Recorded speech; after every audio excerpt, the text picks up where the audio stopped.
Gwrddes I a Dafydd Rowlands am y tro cyntaf yn 1956 yn y Coleg y Presbyteriad yn Gyfyrddin. O'n i'n dau yn meddwl mynd yn wedidogion. O'n i wedi bod yn Aberystwyth yn y coleg yn neud gradd, ac oedd Dafydd wedi bod yn Abertawe yn neud gradd, a fe ddaethon ni at yn gilydd yn y coleg yn Gyfyrddin. A wedyn fe eithon ni'n doi fod yn weinidogion, a o'n i'n gweld yn gilydd wrth gwrs yn gyson yn ystod y cyfnod ni. Ond fe ddath Dafydd wedyn yn ddarlithydd yn Ngholeg y Drindod yn Nghyfyrddin, a fe ddes i hefyd ar ei ôl mewn rhai blynyddoedd ar ôl ni, a felly fe gadwon ni gysylltiad fel cyd-darlithwyr hefyd. A o'n i'n ymwybodol wrth gwrs o i allu fe fel bardd o ddyddiau'r coleg cyntaf yn Gyfyrddin. Oedd e'n dangos ambell gerddi fi, oedd e'n hoff iawn o'r soned yn y cyfnod ni, ond hefyd oedd yn defnyddio beth ni'n alw'r wers rydd yn gynnar iawn yn ei hanes fel bardd.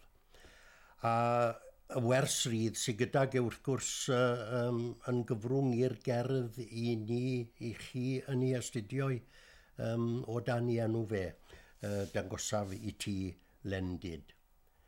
Wrth gwrs fe enillodd Dafydd i goron gynta yn Steddfod Flint, a wrth gwrs un gerdd yn y dilyniant o gerddi yw'r gerdd dangosaf i ti lendid.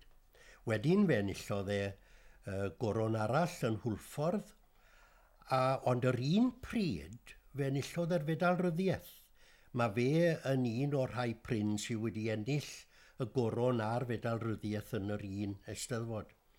A ysgrifau'r hanner bardd oedd enw'r o teitl y gwaith enillodd Fedal Ryddiaith arno fe.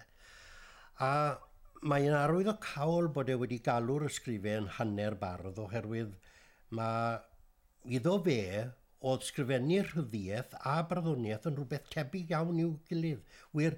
Mae'n anodd wrth ddarllen gwaith Dafydd, darllenwch chi i waith i ysgrifau fe, neu darllenwch chi i barddoniaeth a mae'n anodd ambell waith i chi waniaethu rhwng i farddoniaeth a'i rhyddiaeth A mae'n iawn hynny o beth oherwydd yr un grefft yw i yn y pen draw, sgrifennu rhyddiaeth a barddoniaeth.